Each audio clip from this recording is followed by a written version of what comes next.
Hello. Hello. So welcome back to Dr. Jane Ogden, who delivered our session for the public.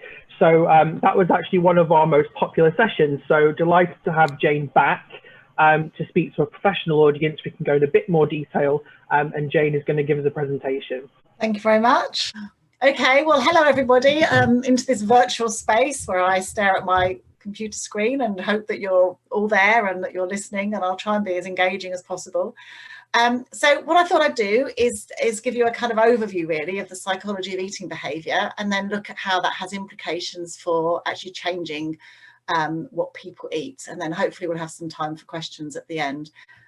I mean, I'm a health psychologist, but I've been studying eating behaviour now for about 30 years really. So, and the more I study it, the more I've tried to kind of go from being, you know, complicated and to try and kind of think of the kind of main issues really, or the main story behind it, to try and get a simple message across.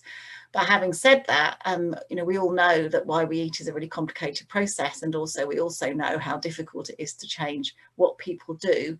So I'm not pretending that I have all the answers or all the solutions, but this is a framework that I use to try and understand why people eat, and then also how we can actually change that. So what I'm going to do is look at 3 reasons as to why people eat in terms of their cognitions, their learning, and the meaning behind food. And then I'm going to look at how we can change what people eat, again looking at how to change their cognitions, their learning, and again the meaning behind food. So let's get going. So let's have a think first of all why we eat. Well, if you ask people why they eat, they often talk about the taste buds, they talk about feeling full, they talk about feeling hungry, we talk about our stomachs rumbling, and we think about brain chemicals, or we think about gut hormones.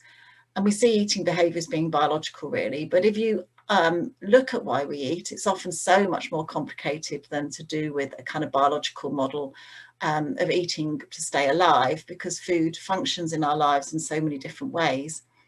And we are brought up to eat because food is available, and to use food in different ways to manage who we are and how we live. So food is complicated, and eating behaviour is complicated. So from a psychological perspective, we think about 3 kind of mechanisms. And the first really is to do with cognitions. And some of this is around the beliefs that we have in our heads, whether we think food is a treat, or whether we think it's good for you or healthy, or whether we've labelled food as being forbidden or naughty or unhealthy. Or I mean, there's lots of work at the moment around certain food groups being kind of demonized, you know, whether carbohydrates are bad, or fat is bad, or fat is good. All that kind of thing influences the cognitions that we have.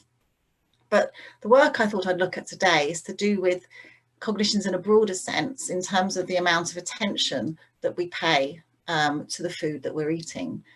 And when you think about hunger, hunger can be considered a sensation, which is that our body says we are hungry and therefore we feel hungry, or it can be considered a perception.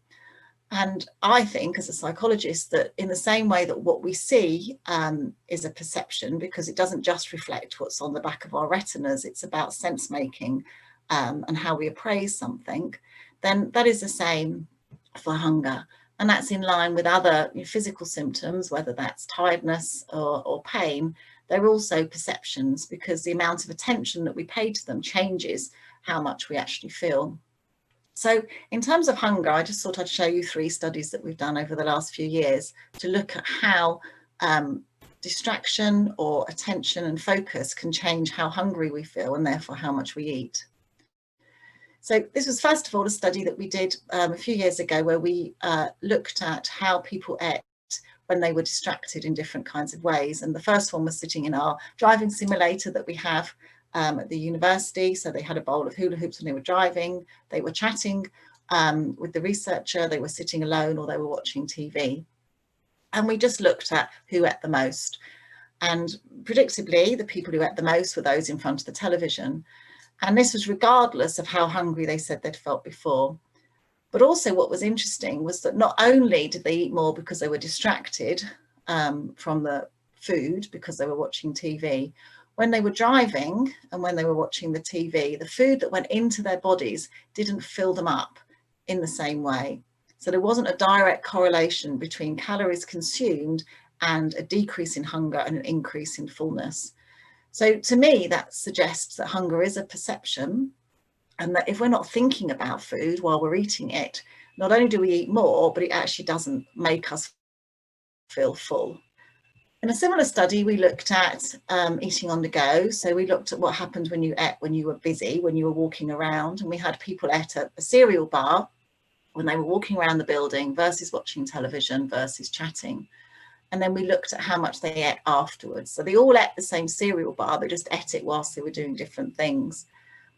And what we found was that afterwards, you can see the red bar in the middle, if they were dieters and they'd ate their cereal bar where they'd been walking, then they ate far, far more later on in our taste test. And I think what that was suggesting again was that hunger is a perception. If you don't focus on what you're eating because you're walking, then afterwards you eat more because you kind of forget, or you haven't processed that you've actually put food into your bodies. And the other possible answer for this was why it was dieters as well, was that we do something called risk compensation. And because we've done one thing, then we're allowed to do the other. So we think, oh, well, I've been to the gym, you know, therefore I can have a burger, or I've eaten some salad and therefore I can have a cigarette. So we kind of balance our risks. And one possible explanation for this also was that because they felt they'd done some exercise, then they could eat more later. But again, the food going into the body, the calories going into the body from the cereal didn't fill them up in the same way because they were walking.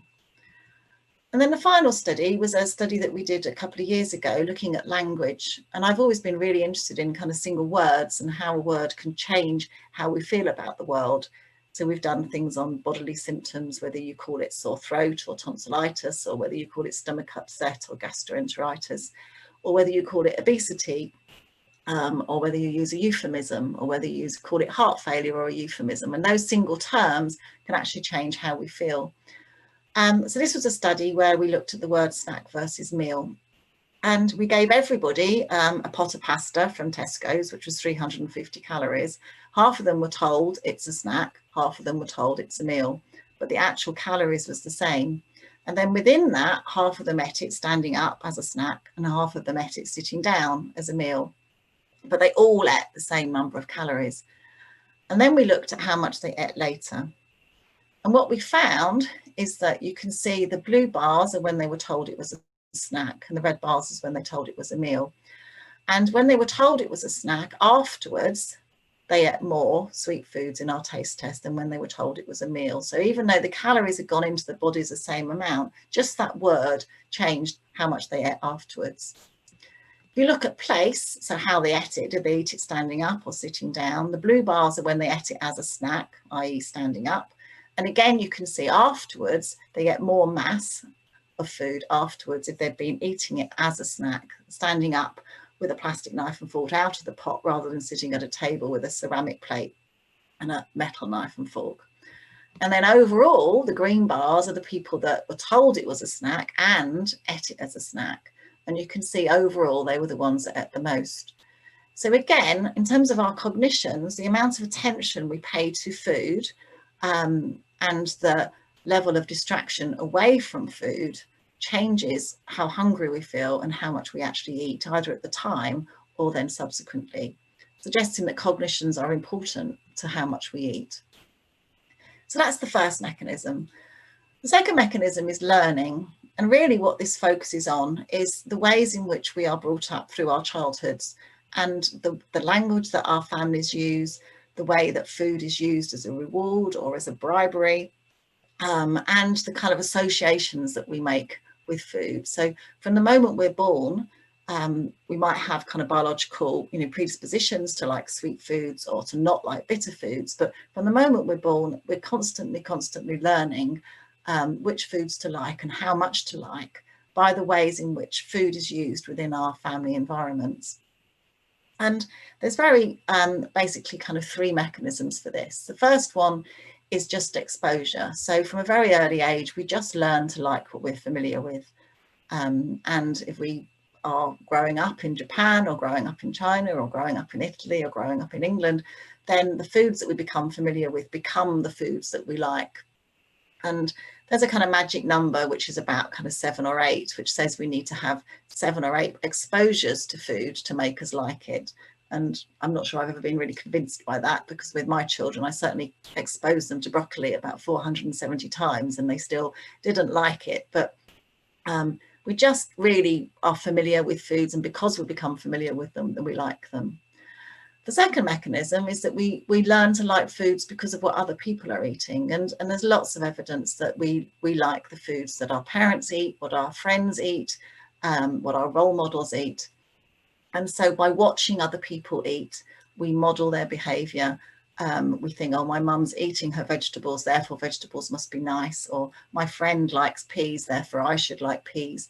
And so the food becomes embedded with something which is either positive or negative because of what we see other people around us eating.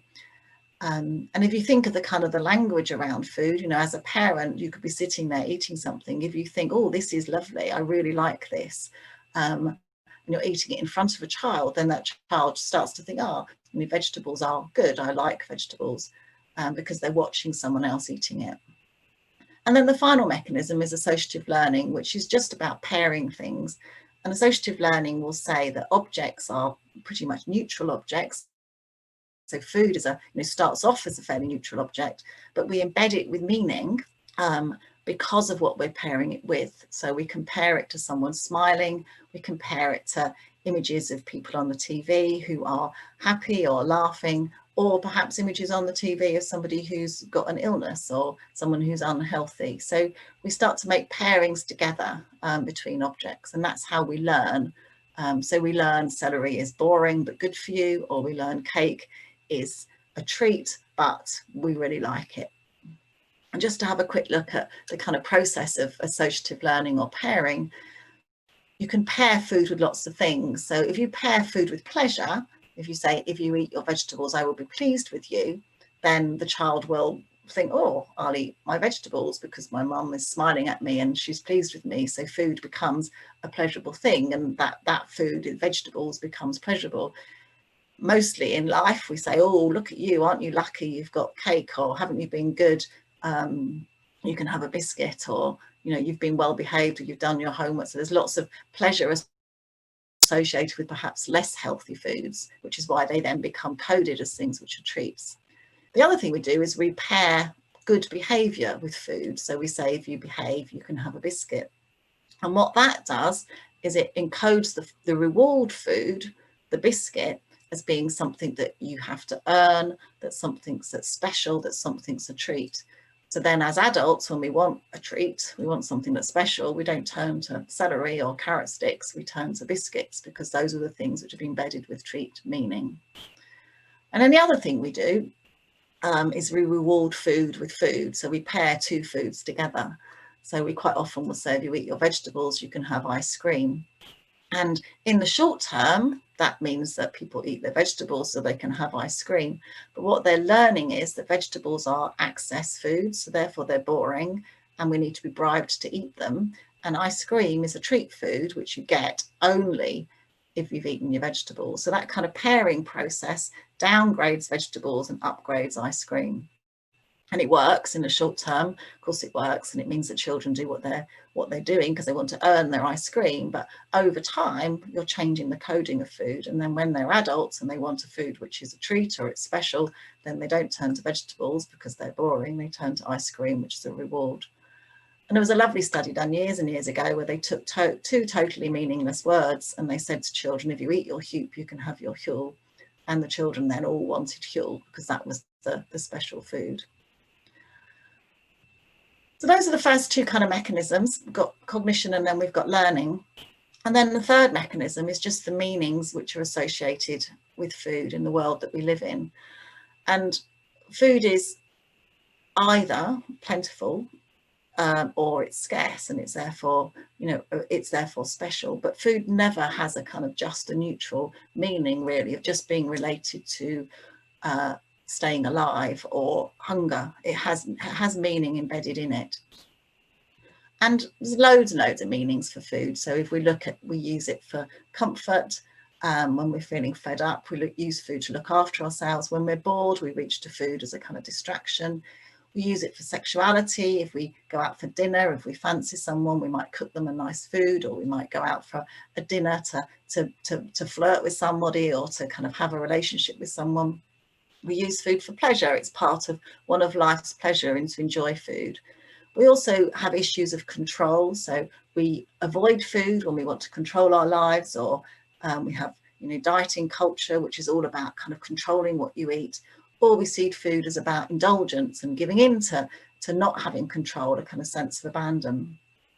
And we also use food for celebration. It's very much part of religion. It's part of culture, part of family life. It's about celebrating, and it's a treat. And then we also use food for denial, because food is full of guilt. So we don't eat what we want to eat, and we say, I won't have that. It's bad for me. And then we feel guilty, and then we give in to it. And it's a sign of family love. So when you're sitting around the table, if you've cooked nice food for your children, I was amazed when I first had my kids, how important it was for me that I cooked for them, and then they liked my food. And I felt like I was going to kind of mother heaven, because my children liked my food.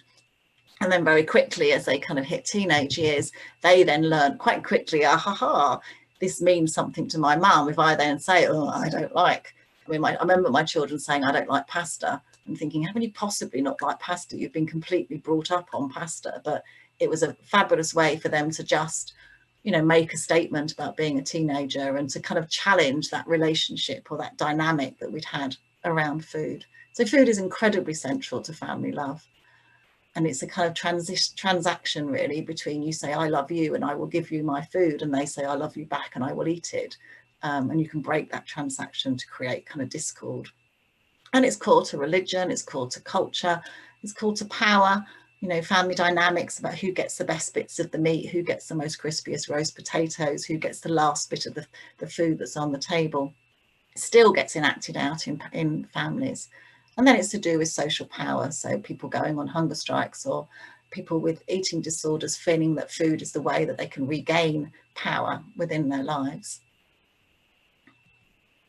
So putting all that together, I suppose my sort of fairly simplistic model is that we eat for two main reasons, really. The first is what's in our heads, and we're guided by kind of schema in our heads, which then inform the way we make choices around food. And that's to do with emotional regulation, looking after our mood. It's to do with interaction with others. It's to do with social interaction.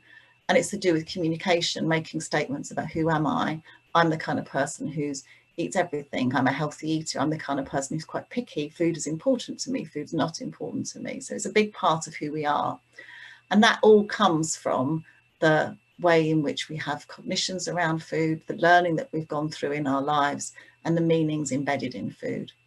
And then on top of that, the other thing which massively guides how we eat and what we eat is what's in the environment, because it's there. And because it's there, when we want to emotionally regulate, we can reach for it because there's food in our environment. When we want to socially interact, we reach for it because, again, it's there in the restaurants and in the shops. And then when we want to make statements about ourselves, we can reach for it within our worlds, in our home environment, to say, these are the kind of foods that I use. And so those environmental factors then can help us, will then trigger what's in our heads to then make us eat what we eat. So that's a kind of broad brushstroke, really, in terms of why we eat what we eat and how complicated food is. So what do we then do when we want to change eating behaviour?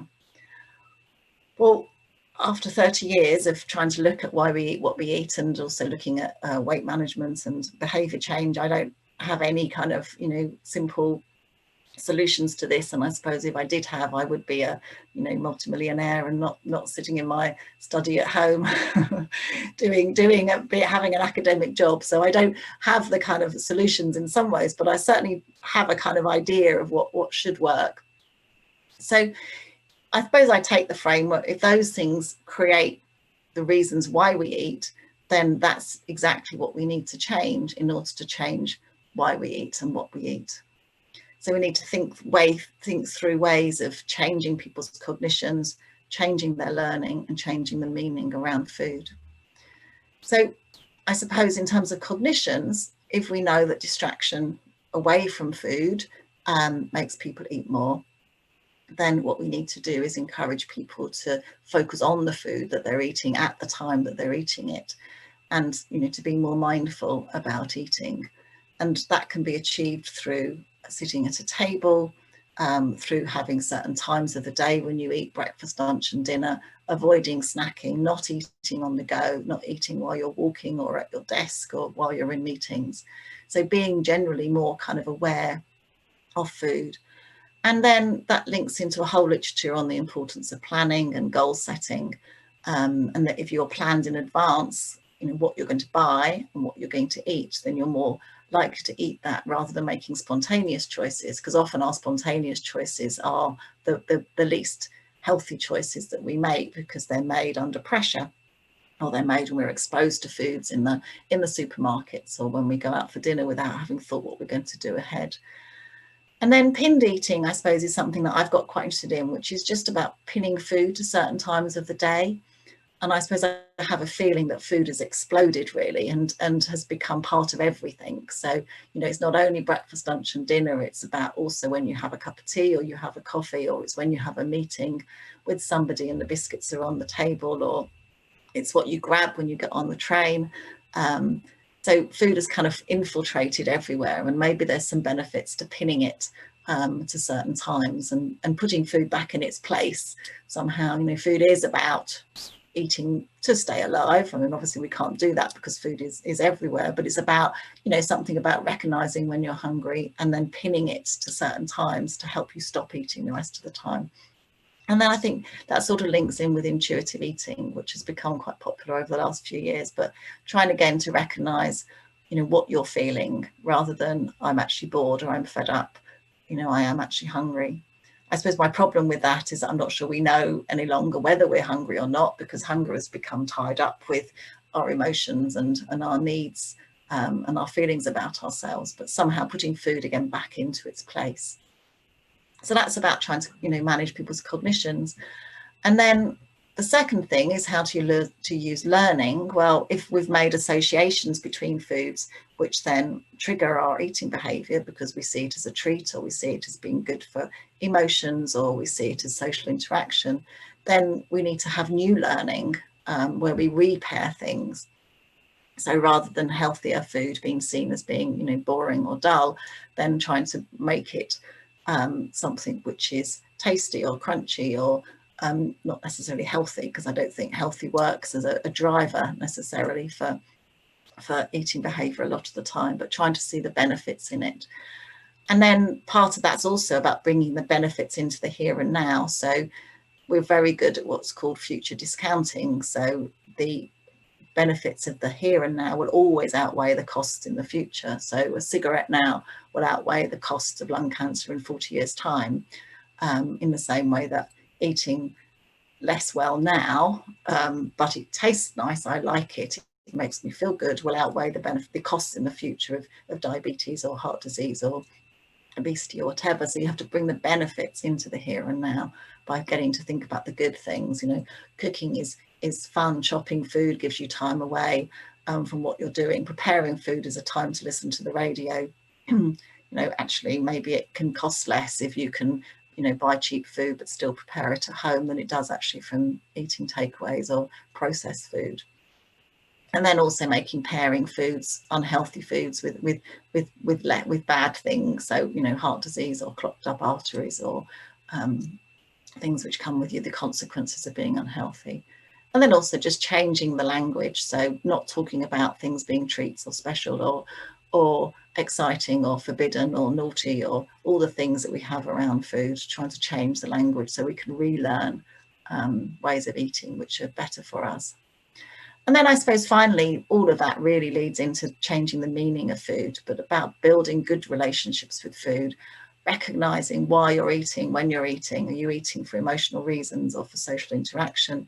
And then finding other ways of managing those events. So what else can I do when I'm feeling bored or fed up or lonely or frustrated, rather than using food to fill that hole? What else can I do to do that? And building a relationship around food which isn't about guilt or denial.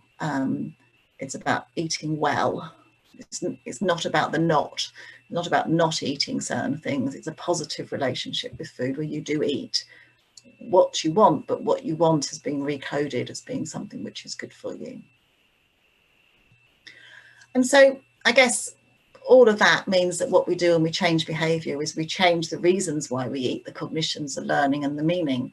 And then on top of that, if we manage our environment, then that makes it all easier.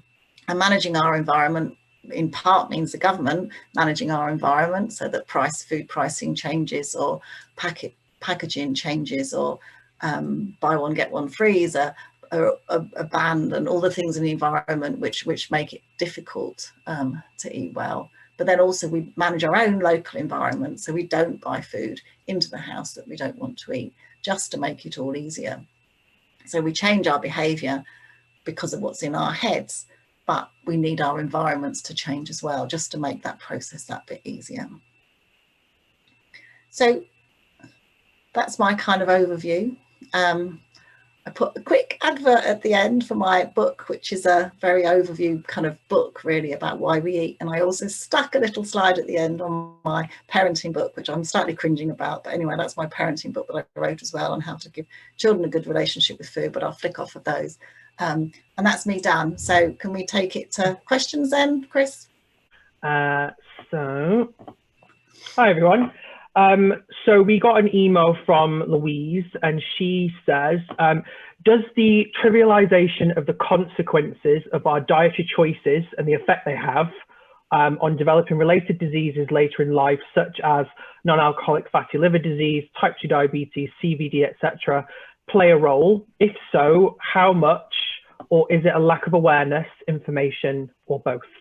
Oh, that's quite a complicated question. So trivialization as in, can I speak to Louise? Is she there? Will she speak up? So the trivialization as in it's downplayed, you think? So it's something that perhaps Louise, if you're here, raise your hand if you want me to unmute your mic, and I will happily do so.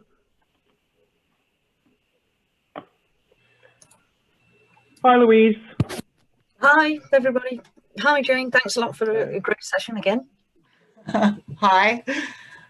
So, yeah, go on. I think it was more the trivialization. We tend to ignore it. People trivialize the quality of food and quantity a lot in what you've just been saying. And that can be a social determinant. But we know within healthcare, a lot of primary care physicians don't consider fatty liver disease and diet as a problem. Most children never get anywhere near a GP because of that they're overweight, that they're kept in education. So it's about that general trivialization. Is it stigma that we trivialize everything, or is it more the psychology that you've gone into in this? I suppose I think that the thing about food is that we're always negotiating a pathway, aren't we, between different conditions, really. So, you know, on one hand, we want people to be aware of the importance of eating well and the health consequences of not eating well. But at the same time, we don't want to stigmatize those who are obese already, or those who have conditions already which have been related to their diet. So we don't want to point the finger at people who are already with a health condition, say it was your fault because you didn't eat well and therefore you're to blame. And nor do we want to create eating disorders in people who haven't got a problem yet by making food into a big issue. And so in some ways we're kind of trapped. I think we're trapped within this world where we want to say food's really important and you should eat really well, but we want to do that in a way that doesn't stigmatize people who have health problems and doesn't create problems in itself. So we end up kind of a bit doing nothing sometimes. I think we end up not making people aware of food being important, and then also not helping people who have current conditions because we're just a bit scared of doing harm, really. And I suppose I think that's part of the problem, and we are just very much trapped in that middle zone. How do we get awareness out there without, it's the difference between prevention and treatment, I think. How do we get awareness out there to prevent future problems without stigmatizing those people who currently have problems and are having treatment? Yeah, no, totally agree. And I think it's a difficult situation. as you alluded to earlier, that we're driven by manufacturing to choose the unhealthy options. Yes. It's all around, but thank you. Yeah, okay, thank you. I see a question about my snack and meal study popped up. It was basically just to answer the design of my snack and meal study. It was a 2x2 design. So there were 4 groups in the end. So people were told it was a snack or told it was a meal. And then they either ate it as a snack, i.e. standing, or ate it as a meal sitting. So if you think of a 2x2 table, there were people who were in each of those 4 cells. So it was always counterbalanced. So yes, some people had both snack, some people had both meal, and some people had snack meal, and some people had meal snack. So I hope that makes sense. It was a 2x2 design. I'm going to apologise in advance for the mispronunciation of this name, but Seanan Smith, sorry if that's not how it's pronounced, is asking about advice on relapses, as relapses can severely impact motivation. Oh, okay. No, I think that's a really good point. And I think particularly in the area of eating behaviour, because most people have had a whole history of relapses before they even come into contact with any health professional. So, you know, their life will have been spent trying to eat less and then failing. So they'll already have built up a kind of catalogue of failure behind them. I think that the thing about managing relapse, it's about where you place responsibility and where you place blame. And, you know, often with psychology, what we want people to do is to take ownership of their behaviour and to take responsibility for what they do. And I think sometimes that leads to kind of a culture of blame and a culture of feeling dreadful about yourself, and that you're rubbish and that you're awful and that you're hopeless.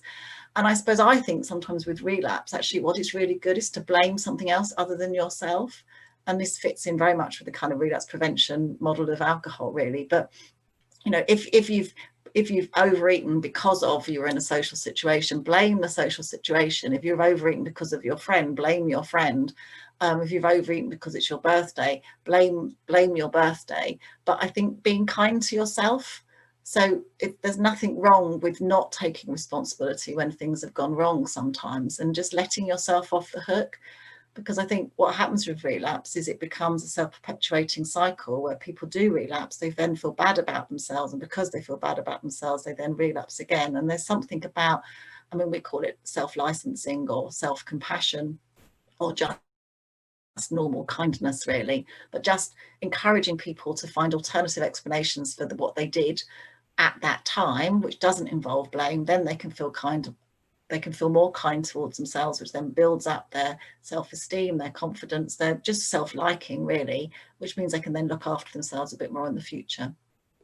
So blame your friends, really, blame the world. Always easy to blame others, isn't it? What is your experience of the risk of orthorexia due to the popular dietary models about healthy eating and people becoming fearful of eating what they deem to be unhealthy?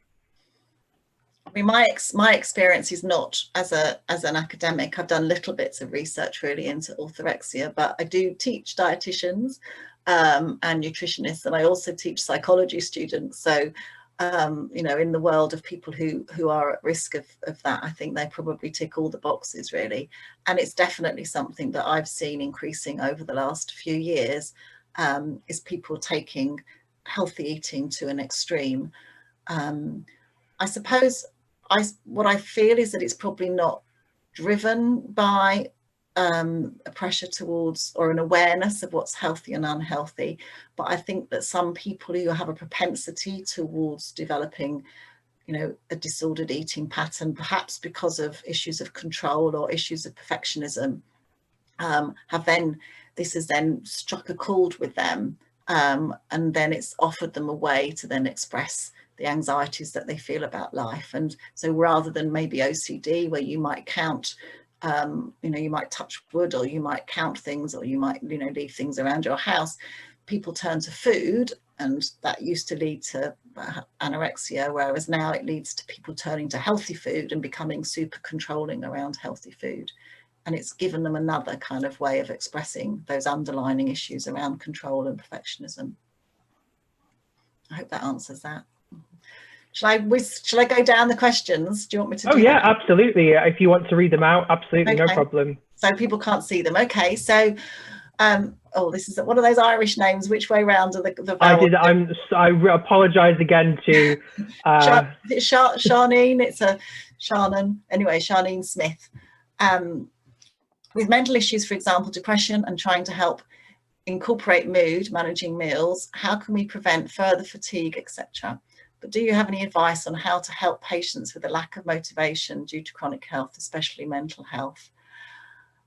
So advice on how to eat well, I suppose, or how to change your behaviour if you've got other kind of chronic health problems. I think if there's mental health problems, again, it's to do with self-care and self-compassion.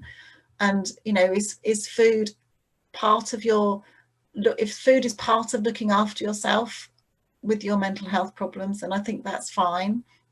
And I guess it's to do with, you know, deciding on your priorities. So if you're struggling with mental health problems, absolutely look after yourself and look after your mental health problems. And within that, start to see food as a way of self-caring, but in a positive way, really. So don't go into food denial. Don't beat yourself up about not eating the right foods. Don't beat yourself up about being overweight. But use food as part of that self-care, and then slowly build in eating well as being part of self-care. So when you eat well, you feel better about yourself, and therefore that it may improve your mental health, which then makes you then able to eat better in the future, I suppose. But I think, yeah, food it's important to look after all of yourself, really. I think the trick is to be kind to yourself in all domains, really. So you don't have to eat super well, and you don't have to be super thin. You just have to be well enough for you in your life. I hope that answered that. Next question from Clements. Culturally, alcohol, oh, you moved it up. Culturally, alcohol is a food that is associated with such strong cognitions, meaning and learning, and yet it isn't considered a food by some. How would you tackle the behaviours around alcohol? I mean, I suppose, to be honest, I would tackle it in the same way. So I'm sort of skeptical of notions of addiction. Really, I see alcohol and smoking as being behavioural habits, and that they are still embedded with all the same meanings and cognitions, you know, that food is, really. So, you know, don't buy it into the house if you don't want to drink it. Don't have it available. So you manage your environment. Start to focus on the positives in the here and now of not drinking it. So maybe, you know, you wake up in the morning feeling more refreshed, or you have more energy. You can work better, or you have more tolerance, or you get on better with your friends and family. So see the immediate benefits of not drinking alcohol. Try and make associations between alcohol and things which are not so great, that you can't drive, or that you're not able to manage your life in the same way. So I would treat it in the same way, really, and work out how it's functioning for you, and then how you can change that, really. Next question from Alicia. Many people eat whilst watching TV because of a bad habit. Does it help if we tell them to do some activity whilst watching TV, for example, knitting or some light home bike exercise? Yeah, I mean, absolutely. If they want to not just sit on the sofa, then I suppose find something else to do, which is good. I mean, one of the things I used to do was, I mean, obviously mindless eating is not a good thing, but if you're eating good food mindlessly, then that is a good thing. So if you want to eat something while you're watching TV, I guess eat grapes, you know, and that's kind of mindlessly all right, isn't it? But yeah, if people want to be busy, then do something else with their hands other than eating. I think that's a really good idea. Oh, have you been involved along with dietitians in the prevention, primary or secondary, of cardiovascular disease? A bit. I've done some work over the years with different with different dietitians. I mean, I teach dietitians and have done for years, and I've been involved in various different projects to try and help change people's behaviour for cardiovascular disease, and mostly in the context of more so in the context of obesity and diabetes, but obviously with a second knock-on effect of looking at cardiovascular disease. Okay, question from Barbara. Do you think meaning or emotion-focused eating is underestimated, and how significant it is? Oh, and she says, thank you, Barbara. I think that people still like biology. I suppose my frustration with this world is that people still go for hormones and brain chemicals and genetics. And I've been teaching this forever and talking about it forever, and yet people want brain scans and they want genetics to tell us about why we are who we are and why we eat what we eat. And we can do a genetic test to find out what your food preferences are for your body, and we can find out your obesity risk or your risk of heart disease. And I think I don't know how to get over that, really, because I feel very clearly that the evidence for the biological basis of this is not great, but people want that. People want simple solutions, and almost regardless of the evidence. So yeah, I do think that people are underestimating the psychological, the emotional side of eating behaviour.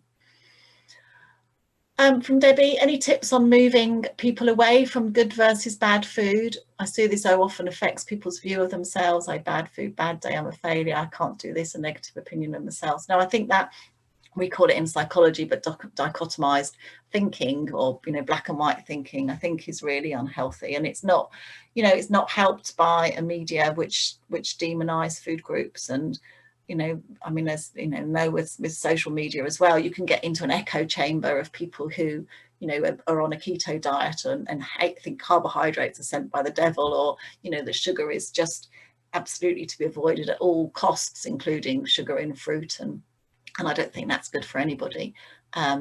And I think, again, that's about learning to be kind to yourself and not seeing things as being in that kind of, dramatic end of life kind of way. Okay, so you've had something, you've had some chips or you've had some potatoes, and absolutely, so what, really. And I suppose, maybe it's about building a kind of consequences loop into people's behaviour. So when they do think I'm a bad person, to then look at that and think, actually, what actually happened? And within CBT, you do Socratic questions where you ask people, what is the evidence for your thinking? Okay, so you ate this, you feel like you're a really bad person, but what is the evidence that you're a bad person? Or what is the evidence that that's actually done you any harm? So get people to challenge that black and white thinking by looking for evidence. And hopefully, other people, you can also use perspective taking and say, well, other people eat that. Are they bad people? Do you see them as being dreadful because of how they behave? And so you get them to put their own behaviour into perspective. Question from, thank you, Debbie. Question from Emily. How would you try to unpick eating behaviours when you feel that the person's experience of eating has impacted their self-esteem and self-worth? I suppose, you just again ask them for evidence, ask them what they're eating and how that makes them feel. And then again, I think it's trying to get evidence for them as being a good person. So people often skew their perspectives onto the negativity and the reasons why they're useless and they're bad people. And I think it's really good to get people to try and focus on the good things about themselves and build up their self-worth.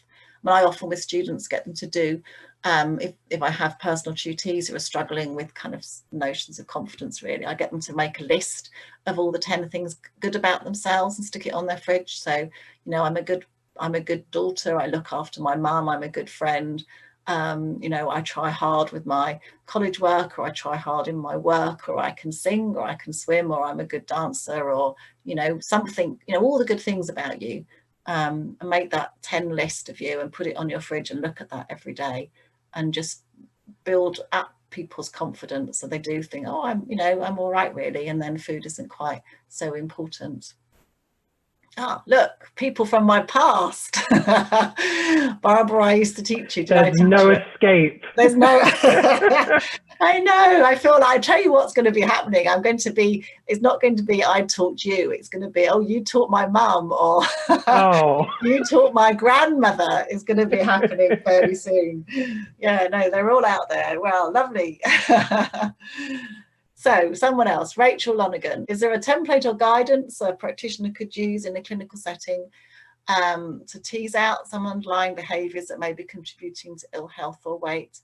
I can have a think about that. That's a good question. The kinds of questions that you can ask. You can take people through an average day, ask people to walk through a day with you from beginning to end and say, talk me through you've done for breakfast, and why did you eat that, and what happened, and what was that to do with, and then what happened in the morning, and get them to talk through a day really, and almost keep a, you know, do a diary for you but out loud, and then listen to their answers.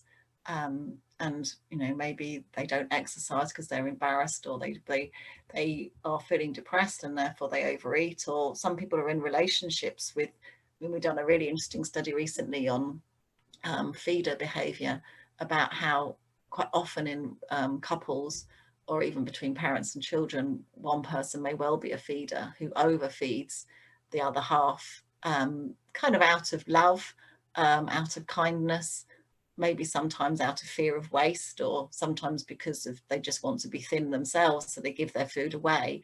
But often those kind of dynamics are happening in relationships, which can mean that people then themselves overeat and develop unhealthy relationships with food. So maybe talking through someone through a day, giving them a kind of out loud, think aloud, out loud diary might help you find out what's going on. Keeping a journal is helpful or hurtful? I suppose that's, oh, for Patricia. So that's in terms of, I suppose, for people to keep a daily diary about what they eat. I think it's helpful because it raises awareness, and that helps with kind of mindful eating maybe, and not eating quite so mindlessly. I think the danger is then also, you know, over focusing on it as being just the only thing in your life, which you don't want. So it probably depends on the individual person's problem. If they're a bit obsessed with food, it might be good for them not to keep a diary on food, and to keep a diary on everything else they do in their life, or who they are and what's important to them. So I think it probably depends on whether you want someone to be more focused on food or less focused on food, because a diary will make someone more focused on food. I'm incredibly grateful that, Jane, you've joined us again. So thank you so much for doing this for our professional audience. And I hope all you guys can join us again soon. So thank you so much. Okay. Bye, everyone. Thanks, bye. Bye, guys. Bye.